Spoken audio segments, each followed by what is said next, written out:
வணக்கம், இது ராஜபிரியன் ரிவ்யூ. இன்னைக்கு சட்டமன்றம், அதை தொடர்ந்து நடந்த நிகழ்வுகள் இதெல்லாம் பார்க்கும்போது எனக்கு பார்த்திபன் சார் காமெடி அப்படின்னு நினைக்கிறேன்.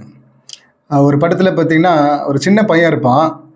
இவர் கடுப்பாகும் போதெல்லாம் அவனை திரும்பு அப்படின்னு சொல்லிட்டு எட்டி உதைப்பார்.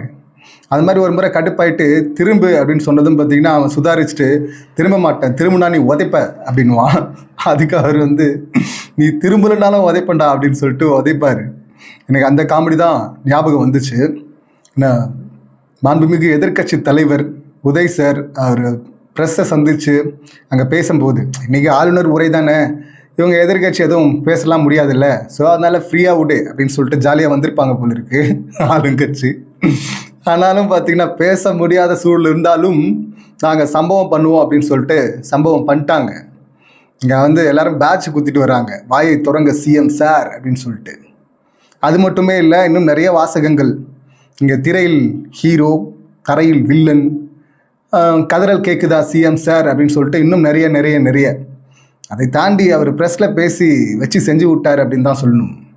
இதில் இங்கே இவ்வளோ பிரச்சனை இருக்குது. 3 பிரச்சனை பிரதானமாக. ஒன்று பெண்களுக்கு எதிரான பாலியல் குற்றங்கள், மின்வெட்டு, விவசாயிகள் போராட்டம். இது 3 பற்றியும் எதுவுமே எந்த குறிப்புமே இல்லை. எப்படி ஹேண்டில் பண்ண போகிறீங்க அப்படின்னு சொல்லிட்டு எந்த தகவலும் இல்லை. இதை பேசுங்க அப்படின்னு சொன்னால் அதை பேச மாட்டேன்னு சொல்லிட்டு உடனே இதில் அந்த விர்ச்சுவல் வாரியர்ஸ் அப்படின்னு சொல்லிட்டு அவங்க சொல்லிப்பாங்க. ஆனால் விர்ச்சுவல் அப்யூசர்ஸ் அப்படின்னு சொல்லிட்டு எதிர்கட்சி தலைவர் சொல்கிறார். இந்த விர்ச்சுவல் அப்யூசர்ஸ் என்ன பண்ணுறாங்கன்னா, இங்கே இவர் பேச மாட்டாரு அப்படின்னு சொல்லிட்டு நம்ம பேசணும் அப்படின்னு சொல்லிட்டு கேட்டிருந்தா, அண்ணன் பாருங்கள் இன்றைக்கி சிஎம் சார் பாருங்கள் இன்றைக்கி கோட் சூட் போட்டிருந்தார், இன்றைக்கி வேட்டி சட்டையில் வந்திருந்தார், இன்றைக்கி டிஃபன் பாக்ஸில் சாப்பாடு எடுத்துகிட்டு அவரே சாப்பிட்டார், அவர் வாயில் அவரே சாப்பிட்டார், இப்படியெல்லாம் ட்ரெண்ட் பண்ணிகிட்டு இருக்கிறாங்க அப்படின்னு சொல்லிட்டு கலாச்சி விட்டார். செம்ம அடி இது. இன்னொன்று பார்த்தீங்கன்னா, இந்த பீரோ புல்லிங் மாதிரி எம்எல்ஏ புல்லிங் பண்ணிகிட்டு இருக்கிறாங்க. பேனிக் பையிங் அப்படிங்கிறார். இந்த பேனிக் பையிங்னா திடீர்னு ஏதாவது ஒரு பொருளை கலப்பி விட்ருவாங்கல்ல. எனக்கு தெரிஞ்சு லாஸ்ட்டாக இந்த உப்பு இனிமேல் கிடைக்காது அப்படின்னு சொல்லிட்டு ஒரு பொருளை கலப்பி விட்டாங்க. கிராமம் வரை அது ரீச் ஆகி உப்பு எங்கேயுமே கிடைக்கல கடையில். எல்லாரும் பார்த்தீங்கன்னா 4 பேக்கெட் 5 பேக்கெட் அப்படின்னு சொல்லிட்டு வாங்கிட்டு போகிறாங்க. அதெல்லாம் ரூமர்றான்னு சொன்னாலும் கேட்கல. ஸோ அந்த மாதிரி பார்த்தீங்கன்னா இப்போது விலைவாசி ஏறப்போகுது, பெட்ரோல் டீசல் அப்படின்னா போயிட்டு எல்லாரும் ஃபில் பண்ணிப்பாங்க வண்டியில். ஃபில் பண்ணது பத்தாமல் கேன்லாம் வாங்கிட்டு போய் வச்சுப்பாங்கல்ல, ஸ்டோர் பண்ணி வச்சுப்பாங்கல்ல. ஸோ அந்த மாதிரி பார்த்தீங்கன்னா அவசர காலம் இல்லை கிடைக்காது அப்படிங்கிற சுச்சுவேஷன் வர்ற மாதிரி இருக்குது அப்படின்னும் போது பார்த்தீங்கன்னா போயிட்டு வாங்கி வச்சுப்பாங்கல்ல. அந்த மாதிரி பார்த்தீங்கன்னா இங்கே எம்எல்ஏ புல்லிங் பண்ணிகிட்டு இருக்கிறாங்க அப்படின்னு சொல்லிட்டு வச்சு செஞ்சு விட்டார். எம்எல்ஏ புல்லிங் நடக்குதான்னா ரொம்ப அப்பட்டமாக தெரியுது இல்லை. நேற்று ஒருத்தர் டிபேட்டில் பேசும்போது டிவிகே சார்பாக, ஏன்னா இப்போ அவங்க கட்சியிலேருந்து யாரும் பேச மாட்டாங்க, ஏன்னா அவ்வளோ பயம். அவர் தான் பேச மாட்டாருன்னா டிபேட்டுக்கே வரமான்றாங்க. ஏன்னா டிபேட்டுக்கு வந்தால் வெளுத்து விட்ருவாங்க கூட இருக்கவங்கெல்லாம், ஏற்கனவே அடித்து விட்டுருக்குறாங்க. அதனால் அந்த பயம் இல்லைன்னா வெள்ளையறிகளை வாசிச்சுது அவங்களே சொல்லிட்டாங்க ரொம்ப தெளிவாக. இந்த பாரிசால்னு ஒருத்தருக்கான் பாருங்கள். கடைசியெல்லாம் இன்றைக்கி ஒரு வீடியோ பார்த்தேன், கொஞ்ச நேரம் கூட பார்க்க முடியல. அவ்வளோ அண்டா உருட்டாக ஊட்டிகிட்டு இருக்கிறான். அதான் ஓலான்னுவாங்கள்ல, அந்த அளவுக்கு ஓலா ஓட்டிகிட்டு இருக்கான் இஷ்டத்துக்கும். இங்கே அவங்களே கிளியராக சொல்லிட்டாங்க, 100 ரூபா வருமானம் அப்படின்னா சம்பளம், பென்ஷனு, வட்டி ப்ளஸ் உள்ளாட்சி அமைப்புக்கு போக வேண்டிய நிதி எல்லாம் போக மிச்சம் 13 ரூபா இருக்குது. இந்த 13 ரூபா பத்தாது நலத்திட்டங்களை நிறைவேற்றுறதுக்கு, நிர்வாகம் பண்ணுறதுக்கு அப்படின்னா. வெள்ளையறிகளே அவங்க அப்படி கொடுத்தா இவன் உருட்டுனா 13 ரூபா தாங்க இருக்குது, வட்டிக்கு போயிட்டு மிச்சம் 13 ரூபா தான் இருக்குது, அதை வச்சு எப்படிங்க சம்பளம் கொடுக்க முடியும் அப்படின்லாம் பேசிகிட்டு இருக்காங்க. இது 13 ரூபா தான் இருக்குது. சம்பளம், பென்ஷன், வட்டி எல்லாம் சேர்த்து அதெல்லாம் போக தாண்டா, இன்னும் உள்ளாட்சிக்கு போக வேண்டிய நிதி எல்லாம் போக தாண்டா 13ன்னு சொன்னாங்க. ஆனால் இவர் 13 ரூபா தான் இருக்குது, மொத்தமாக வட்டிக்கு போயிடுச்சுங்க அப்படின்றான். இங்கே தங்கம் தென்னரசு சார் ரொம்ப கிளியராக சொல்லிட்டாரு. அது இல்லாமல் கடந்த ஒரு 3-4 ஆட்சி காலங்கள் இருக்குல்ல, அந்த காலங்களில் நடந்த வாங்கப்பட்ட கடன்லாம் எடுத்து பார்த்தாவே தெரியும், எல்லாமே டபுள் ஆயிருக்கு. இப்போ நம்ம இந்த தமிழன் படத்தில் வர மாதிரி ஏற்கனவே ஒருத்தன் பண்ணான், என் கடனை நான் அடைக்கிறேன் அப்படின்னு சொல்லிட்டு. இப்போவும் பார்த்தீங்கன்னா இன்னொரு பீஸ் அதே பண்ணியிருக்கு, போயிட்டு 1,28,000 தனிநபர் கடன் ஒருத்தர் மேலே இருக்குது அப்படின்னு சொல்லிட்டு அதை நான் கட்டுறேன். இந்த காமெடியெல்லாம் பண்ணாதீங்க, அது தற்குறித்தனம்லாம் சொன்னாங்கல்ல. இங்கே கடன் 1,28,000 அப்படின்னா தனிநபர் வருமானம்னு ஒன்று வந்துச்சு இல்லை, அது அப்போ 2 லட்சம் இருந்தது, இப்போ 3.25 லட்சம், கிட்டத்தட்ட அதுவும் டபுள் ஆகிருக்கு. அதை அவனும் பேச மாட்டேங்கிறான். அதான் கலாச்சி ஒரு ட்வீட் கூட பார்த்தேன். சரி, 1,28,000 கடன், தனிநபர் கடன், அதுக்கு நீ கொடுத்துட்ட. இங்கே தனிநபர் வருமானம் பார்த்தீங்கன்னா 3.25 லட்சம் இருக்கு, அது யார்கிட்ட போய் வாங்குவேன் அப்படின்னு கேட்டிருந்தாங்க. எங்கே போய் வாங்குவார் இவர்? என்ன வேடிக்கை இது? இன்னும் அந்த பொய்யை பரப்பிட்டே இருக்கானுங்க. 10 லட்சம் கோடி 13 லட்சம் கோடி வாங்கிட்டாங்க, கடன் வாங்கிட்டாங்க, ஆட்டையை போட்டாங்க, எடுத்துகிட்டு போயிட்டாங்க அப்படின்லாம். ஆட்டையை போட்டாங்க, எடுத்துகிட்டு போயிட்டாங்க அப்படின்னா எஸ்கேபி கருணா அவர் நேற்று ஒரு டிபேட்டில் ரொம்ப கரெக்டாக கேட்டிருந்தார்.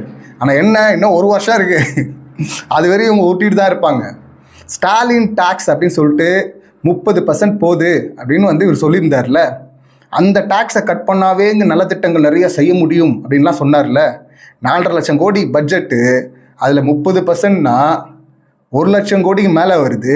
அவ்வளோலாம் வேணாம், நீ ஒரே 1 லட்சம் கோடி, அதாவது எக்ஸ்ட்ரா வருமானம்லாம் இல்லாமல் ஆல்ரெடி வந்ததுலேயே 1 லட்சம் கோடி எக்ஸ்ட்ரா வச்சிடணும். அடுத்த வருஷம் வச்சிட முடியுமா? ஏன்னா வச்சாதானே நீ கட் பண்ணிட்டேன்னு அர்த்தம். ஸ்டாலின் டாக்ஸை வைக்க முடியுமா? அது அடுத்த வருஷம் பார்க்குறோம், என்னத்தை காட்டுறீங்கன்னு பார்க்குறோம் அப்படின்லாம் கேட்டிருந்தாரு. 1 வருஷம் ஆகும். ஆனால் அது வரையும் உருட்டுன்னு ஊட்டுவாங்கள்ல. இன்னும் அந்த கடன் பேசிகிட்டு இருக்காங்க. டே, கடன்லாம் சும்மா கொடுத்துட மாட்டாங்கடான்னு எவ்வளோ சொல்லியாச்சு. 16 லட்சம் கோடியாக இருந்த ஜிடிபி இப்போ 36 லட்சம், 35 லட்சம் டபுள் ஆகிருக்காங்க. டபுளுக்கும் மேலே ஆகியிருக்கு.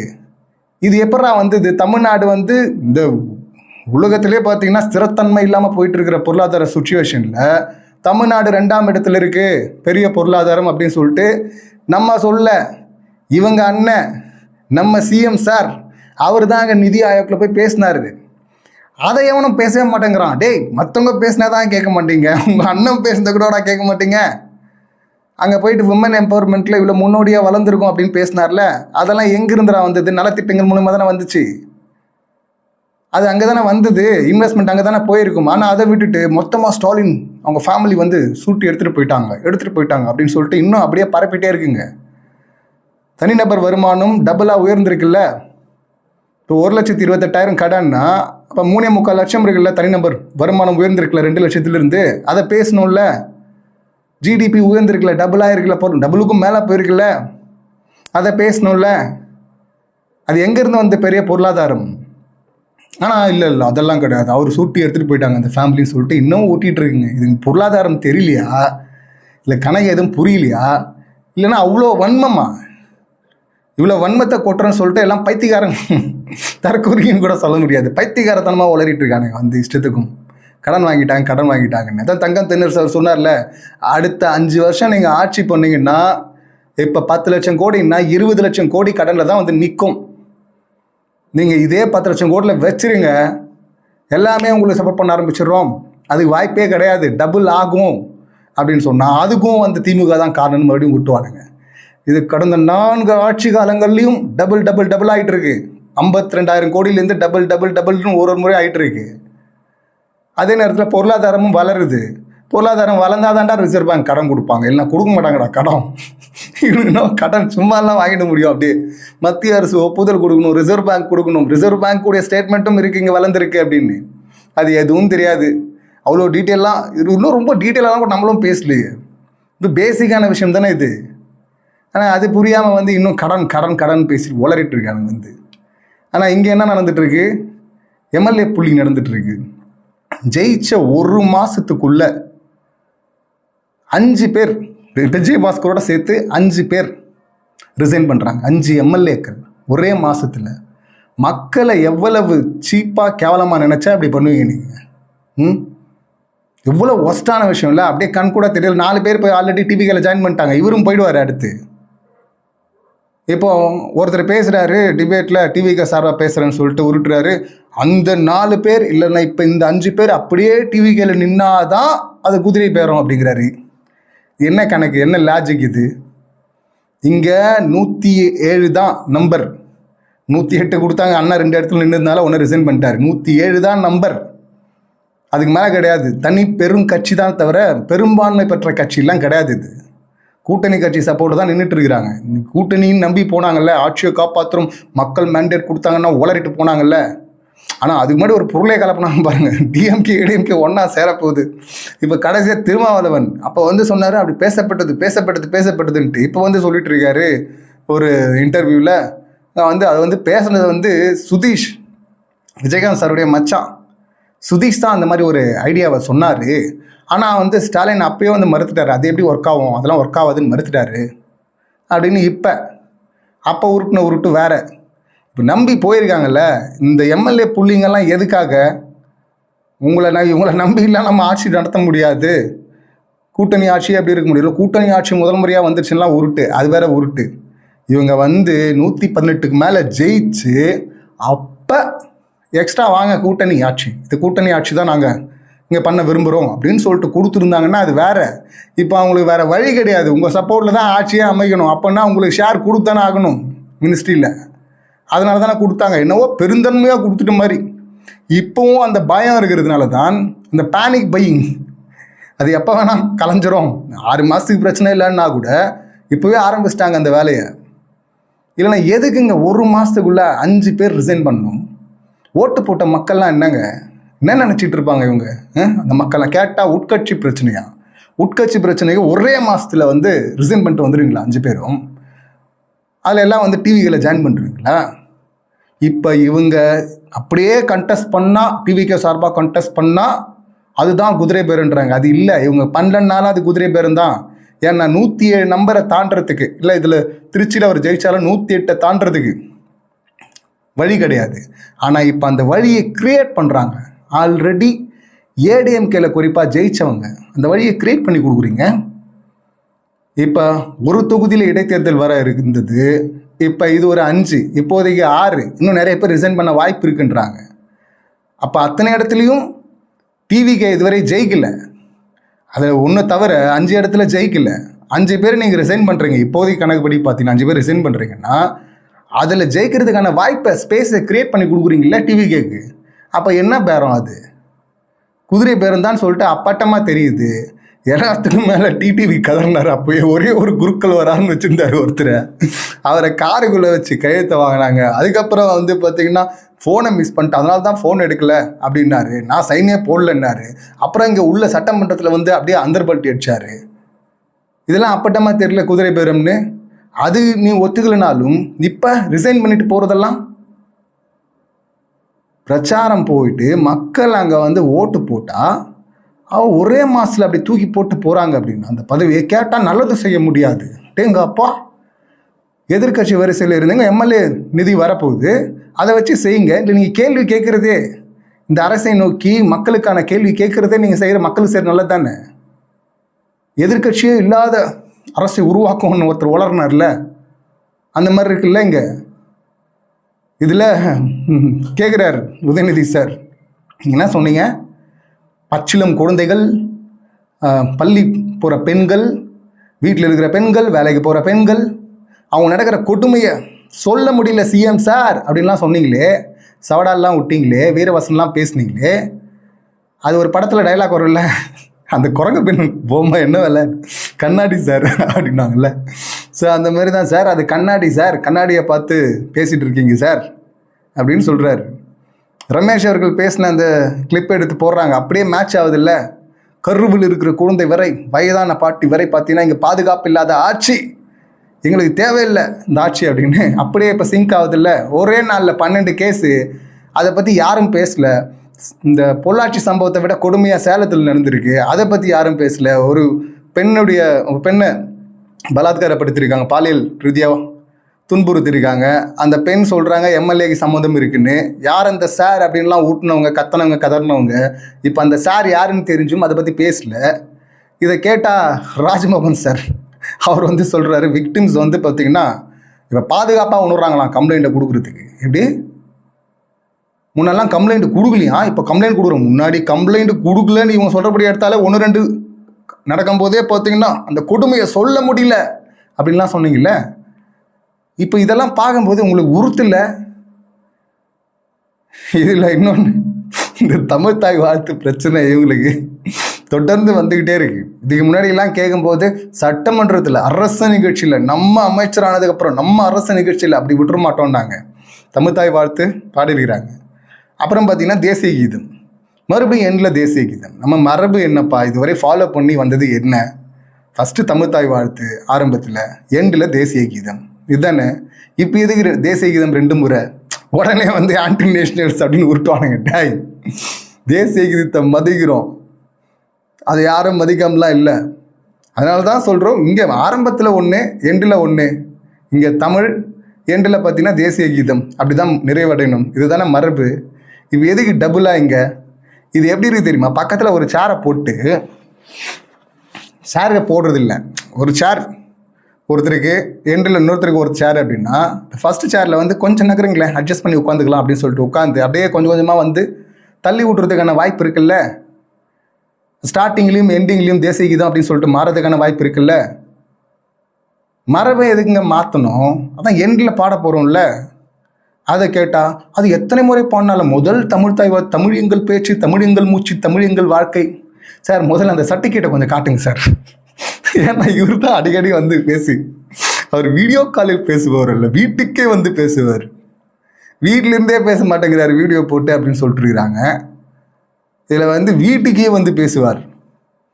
அவங்களும் நாங்களும் வேற இல்லைங்க, எனக்கு ஒரு பிரச்சனைனா அவங்களுக்கு வலிக்கும், அவங்களுக்கு ஒரு பிரச்சனைனா எனக்கு வலிக்கும், என் கண்ணில் தண்ணி வரும் அப்படின்லாம் பேசினார் சிஎம் சார். இப்போ பார்த்தீங்கன்னா ஃபோட்டோஸ் தான் வருது, கொலீக்ஸோட, பழைய கொலீக்ஸோட டெய்லி ஃபோட்டோஸ் வந்துட்டு இருக்கே தவிர பேச மாட்டேங்கிறாரு. வாயை திறங்க சிஎம் சார் அப்படின்னு சொல்லிட்டு பேட்ஜ் குத்திட்டு வந்து சம்பவம் பண்ணிட்டுருக்காங்க. இதில் என்ன பெருமையா? விஜய் சார் வந்து ப்ரெஸ் மீட்டில் கோவப்பட்டது ஒரு முறை, அந்த வீடியோ இருக்குன்னு நினைக்கிறேன், ரொம்ப பழைய வீடியோ, பிரபுதேவா சார் படம். அது போக்கிரியா இல்லை வில்லான்னு தெரியல. நான் ஷூட் ஸ்பாட்டுக்கு உள்ளே தான், ஷூட்டிங்கில் நிறைய பேர் ஒர்க் பண்ணுறதுனால அது சைலண்ட் எப்போ நாங்களே கூட கத்திக்கிட்டே இருப்போம். அது தொந்தரவாக தான் இருக்கும். ஏன்னா நிறைய பேர் ஒர்க் பண்ணுற இடத்துல பார்த்தீங்கன்னா அது எல்லாம் எப்பயாவது தான் அது பின் ட்ராப் சைலண்ட் இருக்கும், டைம்ஸ் பேச ஆரம்பிச்சிருவாங்க. அந்த மாதிரி ஒரு பிரேக் டைம் பண்ணிக்கிறேன், அங்கே ப்ரெஸ்ஸை மீட் பண்ணிகிட்டு இருக்காரு. அங்கே எல்லாம் லைட் மேன்ஸ் இவங்க மற்றவங்களாம் இருப்பாங்க. அங்கெல்லாம் வந்து சலசலப்பு பேச்செல்லாம் வர்றதுக்குள்ளே பார்த்தீங்கன்னா ஒரு கடுப்பாயிட்டு சைலண்ட் அப்படின்னு சொல்லிட்டு கத்திட்டு பேசிகிட்டு இருக்கேன்ல அப்படின்லாம் கோவப்பட்டுருக்காரு. அந்த மாதிரி ஏதாவது கோவப்பட்டுருவாருன்னு பயப்படுறாங்களா? இல்லைனா இவங்க உருட்டுறது எப்படின்னா, விஜயகாந்த் சார் இப்படி தான் வந்து ஒரு ட்ரோல் மெட்டீரியலாக மாற்றிட்டாங்க இந்த ப்ரெஸ்ஸு, அதனால் அந்த ப்ரெஸ்ஸை மீட் பண்ணக்கூடாது. விஜயகாந்த் சார் அங்கே நாக்கை துருத்துனார்ல, அப்போ தான் அது ஆரம்பிச்சது. அதுக்கப்புறம் துப்புனாரு, வாங்க அடிக்க மாட்டான் வாங்க அப்படின்லாம் கூப்பிட்டாரு. அந்த மாதிரியான சம்பவங்கள் தான் ட்ரோல் பண்ணப்பட்டார். அவர் நல்லா நார்மலாக பேசிகிட்டு இருந்தார் ஆரம்பத்தில், அந்த மாதிரி அவர் பேசும்போது அவர் ட்ரோல் பண்ணப்படல. நீங்கள் ஏன் எடுத்தோன்னே அப்படின்னு நினைக்கிறீங்க? உங்கள்கிட்ட பாயிண்ட் இருந்தால் பேசலாம். இப்போ கூட பாருங்களேன், அடுத்த 3 நாள் நடக்க போகுது, 19, 22, 23 சட்டமன்றம். இதில் கேள்வி பதில் செஷன் கிடையாதான், எஸ்கேப் அப்படின்னு நினைக்கிறாங்களாம். இந்த ஆளுநர் அவருடைய பேச்சு, அது இந்த தீர்மானம், நன்றி தீர்மானம், அதை பற்றி தான் பேசணும் அப்படின்னு. ஆனாலும் இவங்க சம்பவம் பண்ணுவாங்கன்னு வச்சிங்களேன். நீங்கள் பேசவே உள்ளனாலும் சம்பவம் பண்ணுவாங்கன்னு வச்சுங்க, அது வேற. இதுக்கு வந்து 23ஆம் தேதி தான் பதில் சொல்லுவார் சிஎம் சார் அப்படின்னு சொல்லிட்டு அப்படி வேற சொல்லிட்டு இருக்காங்க. இதெல்லாம் பார்க்கும்போது ஏற்கனவே லாஸ்ட் டைம் வந்து ட்விட்டரில் வந்து எழுதியிருந்தார், அதில் தான் பதில் சொல்லியிருந்தார். இப்போ கடைசி நாள் ஆனாலும் வந்து எதிரில் அதான் படிப்பாங்களே பதில் சொல்லணும்னு சொல்லிட்டு என்ன இன்ட்ரப்ஷன் நடக்குது அப்படின்னு சொல்லிட்டு பார்க்க தான் போகிறோம். ஆனால் சம்பவங்கள் சிறப்பாக பண்ணுவாங்க. இப்போ ஒரே ஒரு நல்ல விஷயம் எனக்கு இங்கே அந்த ஸ்பீச்சில் நிறைய ஸ்டிக்கர் ஓட்டுறது தான் இருந்ததுக்கு அப்படின்லாம் சொன்னாலும் எனக்கு ஒரு பயம் இருந்தது, இந்த இருமொழி கொள்கையை விட்டுருவாங்களோ, அங்கே தேசிய கல்விக் கொள்கையை ஏற்றுப்பாங்களோ அப்படின்னு சொல்லிட்டு. ஆனால் இல்லை அப்படின்னு சொல்லிட்டு டிஎம்கே ஸ்டாண்டு தான் எங்கள் ஸ்டாண்டு அப்படின்னு சொல்லிட்டு நின்று இருக்கிறாங்க. அது நல்ல விஷயம், அதை வந்து பாராட்டுறோம். இன்னொன்று, எல்லாருமே வந்து அதாவது புல் ஸ்டாக் கம்மா கூட மிஸ் ஆகாமல் இன்னும் ஒன்றியத்தை விமர்சனம் பண்ணுற மாதிரியான விஷயங்கள் இருந்தாலும் ஆளுநர் வந்து படிக்கிறாரு. அது ஆச்சரியமாக இருக்குது. ஏன்னா கடந்த ரவி அப்படின்னு சொல்லிட்டு மற்றவங்கெல்லாம் சொல்லிட்டு இருந்தாங்கல்ல, அந்த ரவி சார் இருக்கார்ல, அவர் அப்படியெல்லாம் பண்ணலையே. ஒரு முறையும் வருவார், நீங்கள் வந்து பிரச்சனையாகும், படிக்க மாட்டேன்னு அடம் பிடிப்பார், அப்புறம் இவங்க வச்சு செய்வாங்க, அவர் வெளிநடப்பு பண்ணுவார். இதுதான் நடந்துட்டு இருந்துச்சு. அவருக்கு அப்புறம் பார்த்தீங்கன்னா அதுக்கு முன்னாடி இருந்தவங்கெல்லாம் என்ன எழுதி கொடுக்குறாங்களோ, கவர்மெண்ட் என்ன கொடுக்குதோ அதான் பண்ணுவாங்க, படிப்பாங்க. அதுதான் முறையாக இருந்துச்சு, அதுதான் மரபு. நடுவில் ஒருத்தர் பிரச்சனை பண்ணதுனால இப்போ அந்த மரபை ஃபாலோ பண்ணுறதுக்கே வந்து பாராட்டணும் அப்படின்னு சொல்லிட்டு எல்லாரும் எதிர்பார்க்குறாங்க. இன்னொன்று ஆச்சரியம் தான், எப்படி பிஜேபி அலோவ் பண்ணுது.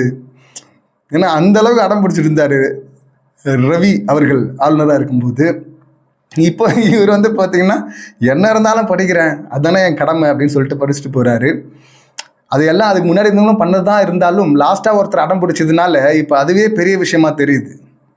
நார்மலாக நடக்கிறதே பார்த்தீங்கன்னா இப்போ பெரிய விஷயமா தெரியுது. அதுக்கே பாராட்டு அப்படின்னு சொல்கிறாங்க. பாராட்டணும் தான் ஒரு வகையில். இன்னொரு வகையில் பார்க்கும்போது எதிர்க்கட்சி தலைவர் வைக்கிற விமர்சனம் அங்கே வந்து அந்த டவுட் இருக்க தான் செய்யுது. ஒரு வேளை லிங்க் ஆகிட்டாங்களோ, சீக்ரெட் லிங்க் இருக்கோ பிஜேபிக்கும் டிவிகேக்கும் அப்படின்னு சொல்லிட்டு. இல்லைனா அலோ பண்ண மாட்டாங்களே இவங்க. சின்னதாக இருந்தாலும் பெரியார் பேரை சொல்ல மாட்டார் அவர், ரவி சார் இருக்கும்போது அம்பேத்கர் பேரை சொல்ல மாட்டார், சமூக நீதினு சொல்ல மாட்டார். ஆனால் இப்போ இவர் என்ன சொன்னாலும் என்ன எழுதுனாலும் படிக்கிறாரே இவர்.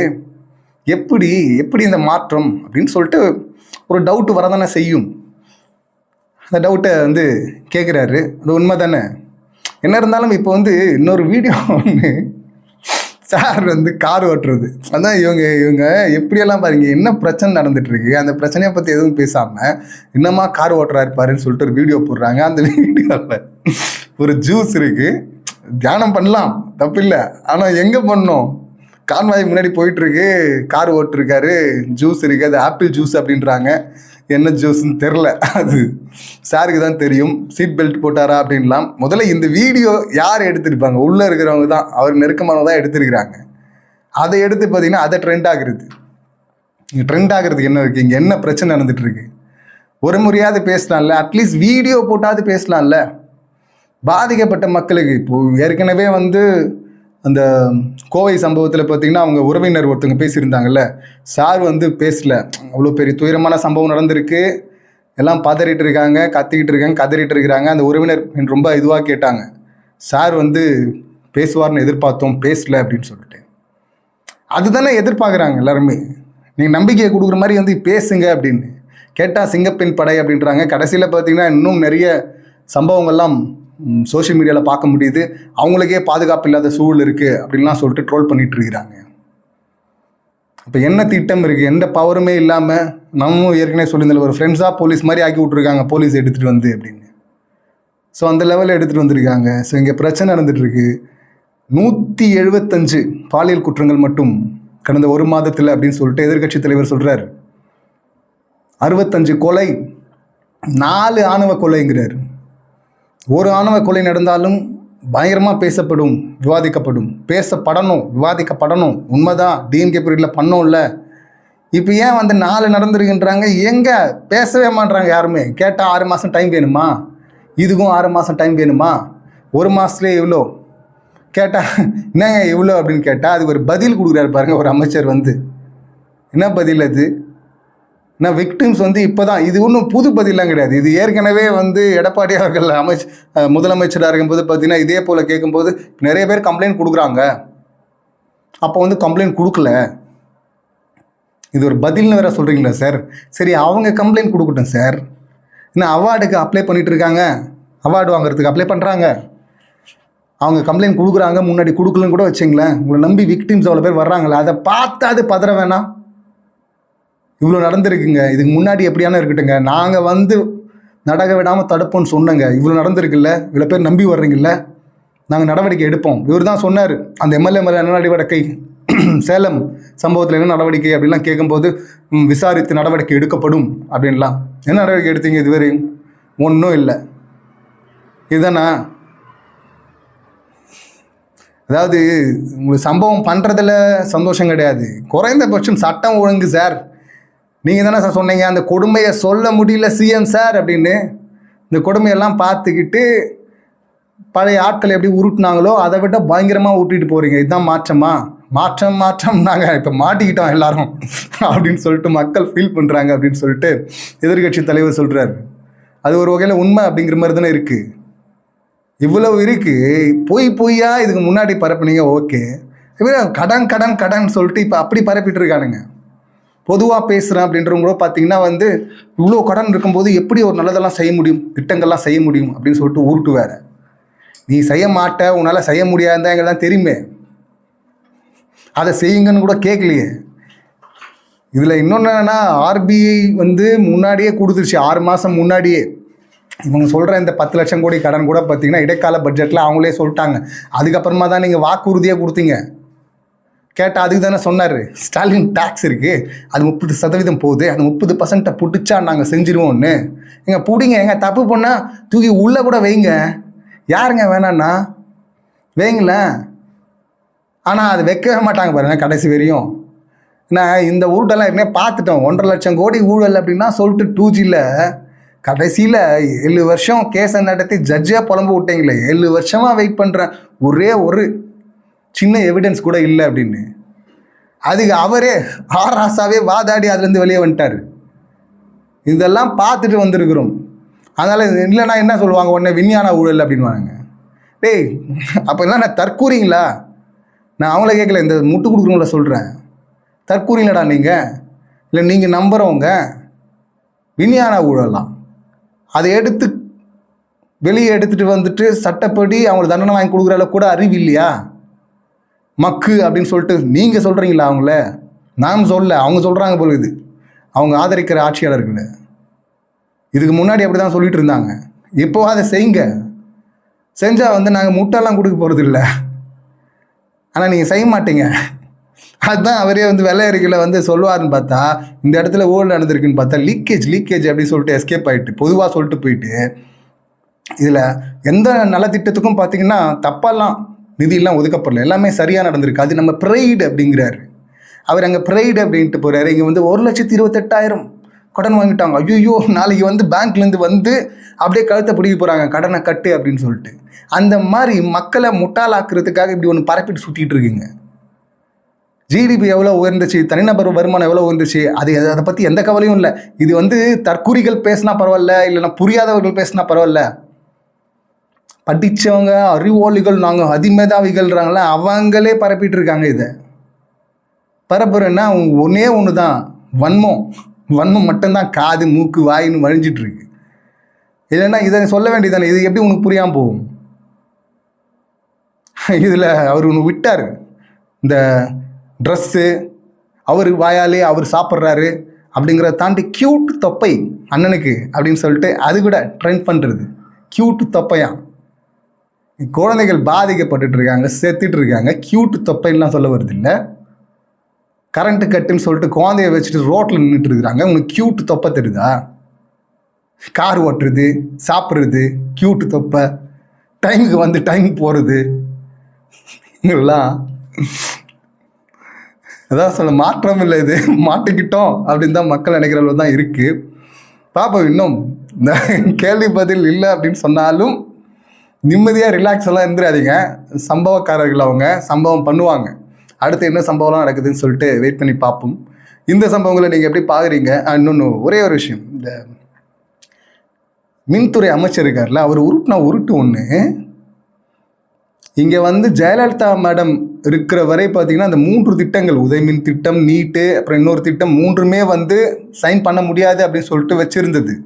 அதுக்கு முன்னாடி டிஎம்கே ஆட்சியிலும் அதை பண்ண முடியாது, அவங்க இருந்தாலும் பண்ண மாட்டாங்க. மேடம் ஜெயலலிதாவும் அதை பண்ணலை. அது எப்போ சைன் ஆச்சுன்னா மேடம் ஜெயலலிதா இறந்து அதுக்கப்புறம் எடப்பாடி தான் அதை சைன் பண்ணார். அது தெரிஞ்சும் அந்த உதயமின் திட்டம் தான் எவ்ரி இயர் ரிவைஸ் பண்ணோம், இல்லை ஏற்றணும் கரண்ட் பில்லை அப்படின்னு சொல்லிட்டு அந்த திட்டத்தில் தான் இருக்குது. ஆனால் அது டிஎம்கே அரசு சைன் பண்ணிடுச்சு அப்படின்னு சொல்லிட்டு உருட்டுறாருன்னா, சார் இது எப்படி இப்படிலாம் சொல்ல வருது? இது தெரிஞ்சே சொல்கிறதா, தெரிஞ்சே ஏமாத்துறதா? இது எப்போ சைன் பண்ணாங்க, யார் பண்ணாங்க, யார் ஆட்சியில் நடந்தது அப்படின்னு சொல்லிட்டு எல்லாருக்குமே அப்பட்டமாக தெரியும். ஆனாலும் போகிற போகில் அப்படி அடிச்சு விட்டு போகிறாருன்னா கேட்க மாட்டாங்க ப்ரெஸ் அப்படின்னு தானே. அந்த ப்ரெஸ்ஸும் கேட்க மாட்டுறாங்க பாருங்களேன். அவர் பண்ண இஷ்டத்துக்கும் பேசிட்டு போயிடுறாரு. என்னத்தை சொல்கிறது, அதுதான் மாற்றம் இல்லை, இது மாட்டிக்கிட்டோம் அப்படிங்கிற மாதிரி தான் பார்க்க வேண்டியிருக்கு. இன்னும் என்னெல்லாம் சம்பவம் நடக்குது அப்படின்னு சொல்லிட்டு வெயிட் பண்ணி பார்ப்போம். இந்த சம்பவங்களை நீங்கள் எப்படி பார்க்குறீங்க, உங்கள் கருத்துக்கள் என்ன அப்படிங்கிறத கமெண்ட் பண்ணுங்கள். மீண்டும் அடுத்த வீடியோவில் சந்திக்கலாம். நன்றி, வணக்கம்.